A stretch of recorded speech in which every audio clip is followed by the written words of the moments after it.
Welcome back. It is Friday, March 1st in the NBA. My four best bets are on the way. With Austin from Calling Our Shot. Let's do a recap of yesterday. It was a 2-2 day, losing a little bit of juice.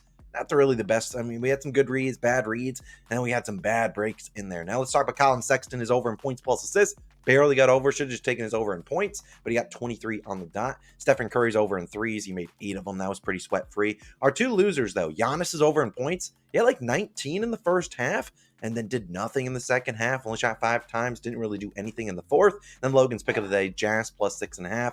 They lose by 8 points. They were covering the whole game. Ended up going into the fourth quarter leading, and they lost the fourth quarter by 10 points. Jalen Suggs. Nuclear at the end of the game. A 2-2 day. Now, if you hear it in my voice, a little bit of a flu game today. We're a little bit sick, but we're going to dominate. We're going 4-0 to kick off March. And heck, let's just recap how we did in February. As always, we want to be transparent with you guys. We were on a bad little losing streak a little bit in December going into January, but February we dominated, plus 20.69 units, a little over 50 wins, 25 losses. I mean, 2-to-1 ratio on wins to losses. I will take that any day, any month. Heck, that was a really, really good month. So hopefully we made some money with you. If you are new, we're going to keep doing these videos every single day. And hopefully we can stay dialed in for March, then in April, and then keep it going in the playoffs. Who says no? We're all in. Now, I do want to put some important note here. Tomorrow, you're only going to see a Logan solo video. I have a flight that I have to catch from about 3 a.m. to 8 a.m. Probably won't be able to record anything for the video. If I can find a play, I'll let Logan know, and he'll put it in the video. But you're getting a solo Logan video just like you had post All-Star break. So get amped up for that. There's also a free square live right now for new users for Luka Doncic to score 1 point. Get amped up for that. That's on Sleeper. If you are new to Sleeper, it's only for new users that sign up using our code COS.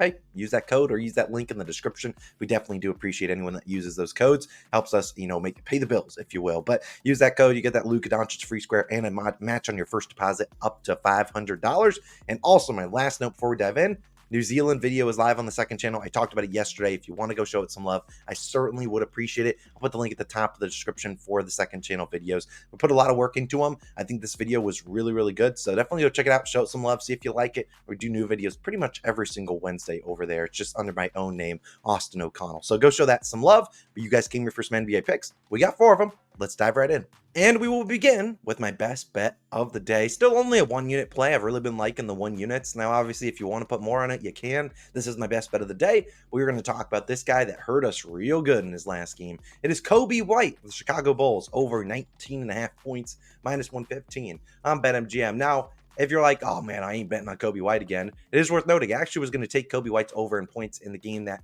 he lost us for the ladder, which we'll talk about in a second. Problem was it was 21.5 points there. I really like 19.5. He has landed on 20 a few times in the last few weeks. So definitely try to get that milestone number. But let's talk about why am I backing Coby White after he just made us want to pull our hair out? Because in that last game, scene of the crime in Chicago, 15 points, 5 of 20 from the field, 50 minutes, could not get us 15 points, ended with 14. Yeah, pretty bad. Now, I anticipate if he shoots 20 times again, we'll probably have a pretty good chance of him scoring 20-plus points. And you just know, man, the day after or the game after, he nuked our ladder. Those guys always come out go berserk. So we're going to roll with Coby White to make us back some money, and I will forgive him if he can hit his over tonight. Now, if you look at Coby, he is under in 3 straight games, and he has not been great. 16, 10, and 14 points. So you're looking at that, you're like, ooh, that's not great, Austin. However, it's not like it's been, oh, he's not shooting the ball. He just said bad shot attempt, and not bad shot attempts. He's had a lot of open ones. He just has not made his shots. I mean, the last 3 games, he went 5 of 18, 28%, 2 of 14, that's 14%. And then that last game, 5 of 20, 25%. He's been in a slump. Obviously, will he break out of the slump today? I don't know, but I really like the matchup tonight against the Bucks. We talk all the time, take your guards against the Bucks. While they have been a little bit better defensively recently, I'm still going to be willing to bet that Coby can get it done. I mean, prior to this little 3-game slump, he had actually scored 20-plus in 6 of his previous 7 games. So he's been really good, and I'm willing to take a flyer on a guy that's not afraid of shooting his shots, and that is due some positive regression to make some. And we've seen the last 2 games against Milwaukee, 23 and 33 points, 20 field goal attempts in each of those 2 games. He was able to score 20-plus. On a game, he shot 35% from the field. So he's able to get it done even in poor shooting conditions. He's just been ultra poor the last few games, shooting below 30%, which is just unlike him. We look at Coby, he's over this line in 66% of games with Zach LaVine out and 15-plus field goal attempts. We know the Bucks play pretty fast. They're also on a back-to-back, so who knows how aggressive their defense will be. They'll probably be more like we're just going to try to beat you, outscoring you. So I really think the Bulls keep this game close. Coby's playing 40 minutes sometimes, some nights. I mean, he played 50 last game, obviously 10 in OT, but he's playing a lot of minutes. And look, Kobe's used to 21.5, 22.5 point line. After these last few games, they've obviously put a discount on here. I'm willing to bet that he bounces back tonight at home. Kobe White, my best bet of the day, over 19.5 points. But Logan, I know you've had some bad breaks the last few days, but I'm confident you're going to bounce back tonight. Where are you going tonight, and what's your favorite pick of the day? Yeah, got to shake off that brutal Jazz blown cover yesterday. And Austin, I am in the same game as you, and I'm going to the Bulls, and I'm taking their team total over 108.5 points, minus 115 odds on Bet365, currently your best value there. Now, I would also look to play this one up to 109.5 if it does shift throughout the day. Not really sure how the line's going to move in this one, but I also like Bulls +4, but the team total is the better bet to make, in my opinion. We've talked about this before. When you bet the team total, all you really care about is the Bulls offense, and what they do on defense doesn't really matter to you. And that's kind of why we're targeting a team total in this one, because I don't really want to ask them to play defense, even though they can, and the spread isn't a terrible look in my opinion. But we do have two picks in this Bulls game. Obviously, Austin's riding Kobe White, but they do go hand in hand, and I really do like the matchup. The Bucks are on a road back-to-back, and the hit rate for the opponent team total line is ridiculous. Let me be the first to tell you, opponents have hit this over in 9 out of 10 games. That's 90% of the games where Milwaukee is on zero rest. So we look at this matchup, and the only team to actually not hit that was the Poverty Hornets, who only scored like 84 points. This Bulls team should be equipped to do it today. Milwaukee averages 119 points allowed on zero rest this season. So the averages are just screaming at us. The hit rate is there. Chicago has also hit this over in all 3 games played against Milwaukee. I think this is a really solid bet to make. On the season, opponents average 117.4. That's points against Milwaukee. That's 19th in the NBA. They've been better defensively, but I still don't trust them in this spot. I just think on the road back-to-back, that's the spot you want to fade the Bucks, and you want to fade their defense especially. For all the reasons Austin likes Kobe White, so do I. I also like DeMar DeRozan, who put up 41 in their December matchup. That was like the Kobe White and DeMar DeRozan show. Vucevic also had a good game sprinkled in there, and I think he should get some looks from threes. Kind of looking at his game log, he's had a couple of three-pointers made in the last 2 matchups. I think Vucevic able to be that stretch big. That's going to be huge in this one, because if they do get into the paint and get some looks in the paint, they should be able to drive and kick, because Milwaukee does allow points in the paint. Milwaukee is 20th in points in the paint allowed this season. I think even, with an offense that's been shaky at times, Chicago's not a world beater offense. They're not like the Pacers or anything. But they just get to the hoop, good things will happen. I think you draw fouls and you get some good looks close to the rim. I think they'll be able to do that. And also, can we talk about that Cavs game, that overtime game? The Cavs are really good at defending in the paint, but they were still getting into the paint and getting some looks there. What's to make me think they shouldn't be able to get those same looks against Milwaukee? I think they should be able to get some paints as well. If they're able to knock down their three-pointers, which would be nice, because Chicago doesn't shoot a ton of threes, but if they are able to knock them down tonight, I would feel really, really solid about this bet. But last point of note, we know the spot too. It's a Friday night crowd in attendance for Chicago. Just so you play with just a little bit more energy, a little bit more bounce in your step on these Friday night games, because a lot of these teams, Chicago draws a good crowd most of the time. But playing the Milwaukee Bucks in your house, that they're on a back end of the back-to-back. You can push the pace.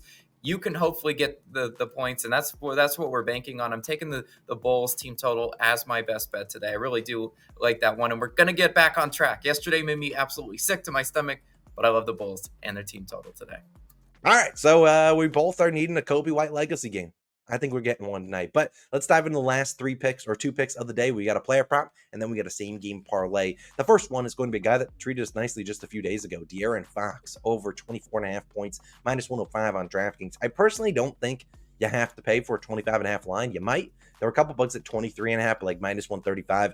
I really don't want to come out and give out a minus 135 points line. That's just not kind of what I like to do, unless it's like a 9.5 or 10 point line. But let's talk about De'Aaron Fox, who, when I'm recording this, there is a chance that De'Aaron Fox does not play tonight. And if you're like looking for your books, and you're like, I don't see any Fox lines, but I see all his teammates, then there's probably a good chance he was ruled out. Then he could skip to the last play of the day. But I think he plays tonight. He did not play in their last game, but it was a back-to-back. Starting to manage his minutes a little bit. But I really think he plays, and I think he plays and plays aggressively. And we've seen his last 5 games. He's been really good. 40, 30, 28, 33, and 27 points clear on this line in all 5.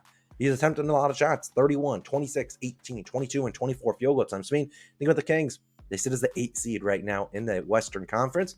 Fox obviously trying to make him move up the standings a little bit, and so he's been turning it on lately. He did go through a little bit of a lull in January and a little bit into February, but he's been really good lately, and I'm going to keep riding the hot hand, especially in a matchup that he's taking advantage of. In Rudy Gobert games and against the Timberwolves, I don't know what gets into Fox, but he goes absolutely nuts. And I kind of know what gets into him. It's because the Minnesota Timberwolves, what's their defensive scheme? Well, they play a lot of drop coverage with Rudy Gobert. What does that mean? Rudy Gobert, when you see Sabonis set a screen for Fox, Rudy Gobert's not coming up to the three-point line. He's kind of sagging in the paint. That lets De'Aaron Fox get to the mid-range, get to those open three-pointers, and he's been really aggressive. In fact, Fox, 25 points in 9 straight games against the Minnesota Timberwolves, including 36 and 27 this year on 32 and 23 field goal attempts. He's attempted 20-plus field goal attempts in 6 straight games versus Gobert, hitting this over in all 6. This season, he's over this line at 84% of games with at least 20 shots and 81% with at least 18 shots, which he shot 18-plus times in 5 straight games. Typically, when there is a matchup where Fox has an advantage,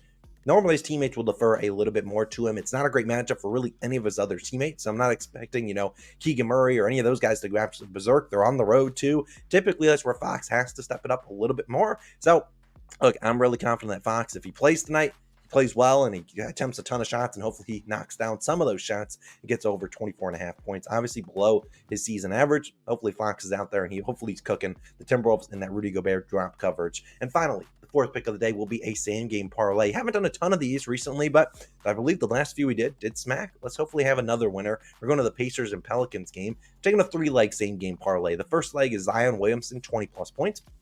Tyrese Halliburton, second leg, 15-plus points. And Pascal Siakam, 15-plus points. This is plus 109 on FanDuel. Now, if you just want to roll with the top 2 legs, those are my 2 favorite. That was about minus 130, though. Don't really want to put out a same game parlay minus 130. So Siakam, our 3rd leg, will at least deliver. And I really like Siakam 4+ rebounds too, but I'd rather go with the points. I don't love trusting rebounds. You just never know. But I really honestly liked all 3 of these guys regular over in points. If I had an individual one, you're like, Austin, I'm on a prize picks, I'm on a sleeper using your Luka Doncic free square, using your code COS. I appreciate you.